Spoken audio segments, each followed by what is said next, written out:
damai sejahtera yang melampaui akal, itulah yang menguasai hati dan pikiranmu di dalam Kristus Yesus Tuhan kita. Amin. Bapak, Ibu, Saudara yang dikasihi Tuhan, firman Tuhan yang menyapa kita di pagi hari ini, Sabtu tanggal 4 Maret tahun 2023, diambil dari Markus pasal 2 ayat 27, dikatakan, lalu kata Yesus kepada mereka, hari Sabat diadakan untuk manusia dan bukan manusia untuk hari Sabat. Hari Sabat diadakan untuk manusia dan bukan manusia untuk hari Sabat. Demikian firman Tuhan. Bapak, Ibu, Saudara yang dikasihi Tuhan, nats renungan kita di pagi hari ini adalah jawaban Tuhan Yesus kepada Farisi. Dalam isi jawaban Tuhan Yesus kepada Farisi ada dua pernyataan. Hari Sabat diadakan untuk manusia, itu yang pertama. Dan yang kedua, bukan manusia untuk hari Sabat. Pernyataan pertama bermakna membenarkan, menyetujui. Pernyataan yang kedua adalah kalimat atau perkataan yang menyangkal. Dalam awal atau di depan nats yang kita baca di pagi hari ini, dalam ayat 23 hingga ayat 24, Yesus dengan muridnya menurut Farisi melakukan pekerjaan yang terlarang sesuai dengan hukum hari Sabat. Yakni Yesus dan murid-muridnya berjalan dan memetik bulir gandum dan sekaligus memakannya. Berjalan dan memetik gandum dan memakan di hari Sabat adalah menurut Farisi adalah pekerjaan yang terlarang. Itulah menurut pendapat Farisi. Kenapa Yesus berjalan di hari Sabat? Kenapa para murid Yesus memetik bulir gandum? Yang pertama harus kita ingat bahwa Yesus berjalan dari satu tempat ke tempat yang lain, atau dari desa yang satu ke desa yang lain, dari kota yang satu ke kota yang lain, adalah untuk memberitakan kerajaan Tuhan. Tuhan Yesus dengan muridnya berjalan. Di tengah jalan mereka tentu sudah perut mereka kosong atau lapar.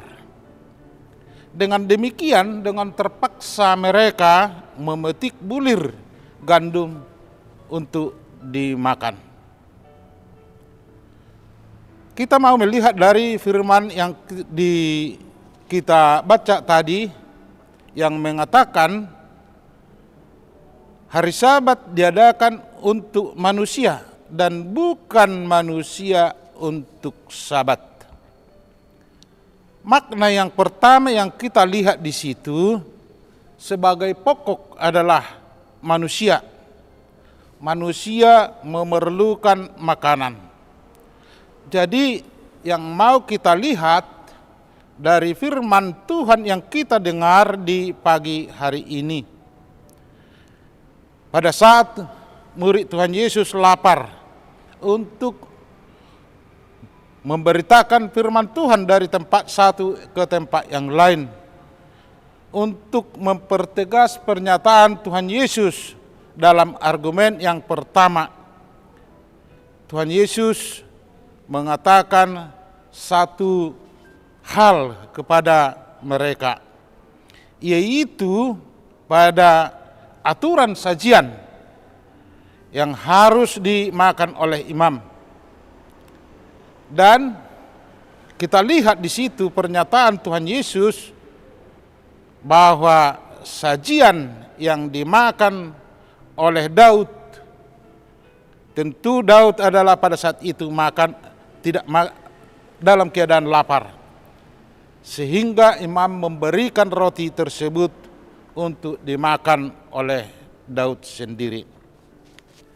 Yang mau kita lihat dari pernyataan Tuhan Yesus dalam hal bagian yang pertama tadi dan argumen yang kedua itu, hukum yang terpenting adalah kasih, yaitu orang yang lapar, orang yang kemungkinan mereka tidak berdaya lagi, yang paling utama harus dikasihi. Tetapi yang kita lihat di nats kita atau bacaan kita di pagi hari ini, suatu hal yang mau disampaikan Tuhan Yesus bagi orang yang lapar harus diberi makan, bukan jadi halangan, yaitu hukum yang mengatakan bahwa hukum tersebut untuk Sabat. Tetapi hukum itu dilakukan harus sesuai dengan kasih. Pernyataan Tuhan Yesus mau menyampaikan kepada Farisi menjadi tekanan atau berita sukacita adalah kasih. Berita sukacita atau evangelium itulah kepenuhan sukacita. Orang percaya adalah merayakan kemenangan Tuhan Yesus, yaitu melawan, atau kita lihat di situ kemenangan Tuhan Yesus, yaitu Yesus bangkit dari antara orang mati. Itulah yang mau diwartakan.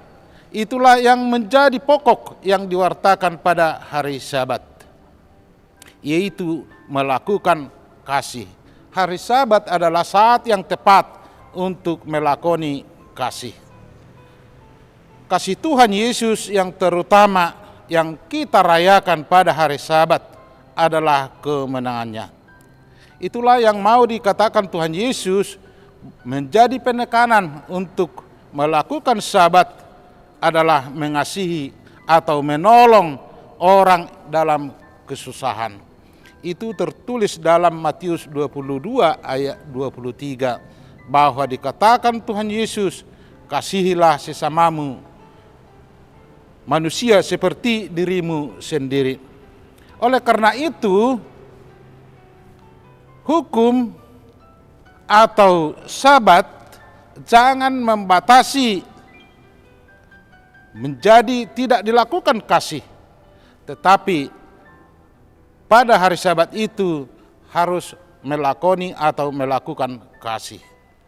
Ritus melakukan hukum terutama dan utama jangan dikalahkan oleh ritus yang bermakna atau tidak berisikan kasih.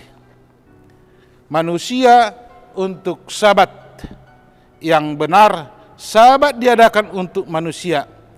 Kita jangan melihat dari pernyataan Tuhan Yesus tersebut sesuatu yang salah, tetapi yang dikatakan Tuhan Yesus berpikir secara benar bahwa yang dikatakan Tuhan Yesus dalam nats ini, yaitu hari Sabat diadakan untuk manusia. Pada hari Sabat adalah melakukan kasih, dan kasih itu harus dinyatakan pada hari Sabat. Marilah kita memuliakan Tuhan Yesus untuk mengingat kemenangan atau merayakan kasih, yaitu Yesus telah mengalahkan maut. Itulah menjadi hari Minggu bagi kita atau hari Tuhan. Pada saat kita berhari Minggu atau berhari Tuhan, marilah kita rayakan, yaitu kemenangan Tuhan Yesus mengalahkan maut. Dan sekaligus pada hari Minggu atau hari Tuhan itu, di situ kita melakukan kasih kepada sesama kita. Amin. Mari kita berdoa. Ya Allah Bapa kami yang di surga, puji dan syukur kami ucapkan di pagi hari ini. Karena berkat kasih setiamu, Tuhan memberikan kehidupan kepada kami. Tuhan, kami telah mendengar dari sebahagian dari firman-Mu.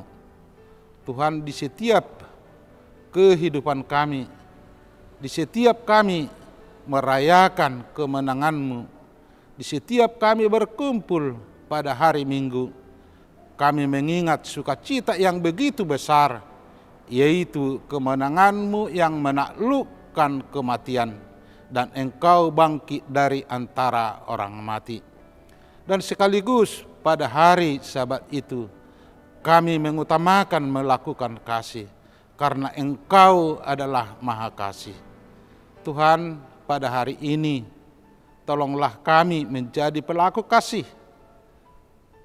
Berikan kepada kami kekuatan untuk melakukan pekerjaan kami, dan segala pekerjaan kami yang kami lakukan pada hari ini, berkatilah. Demikian juga orang yang di sekitar kami, orang yang di antara kami, bila ada yang berbeban berat, tolonglah kami Tuhan untuk memberikan dari buah kasih yang Engkau berikan kepada kami, menjadi berkat kepada kami, kepada saudara kami yang berbeban berat. Tuhan, segala dosa yang kami perbuat, hapuskanlah itu. Di dalam Kristus Yesus, Tuhan kami berdoa. Amin.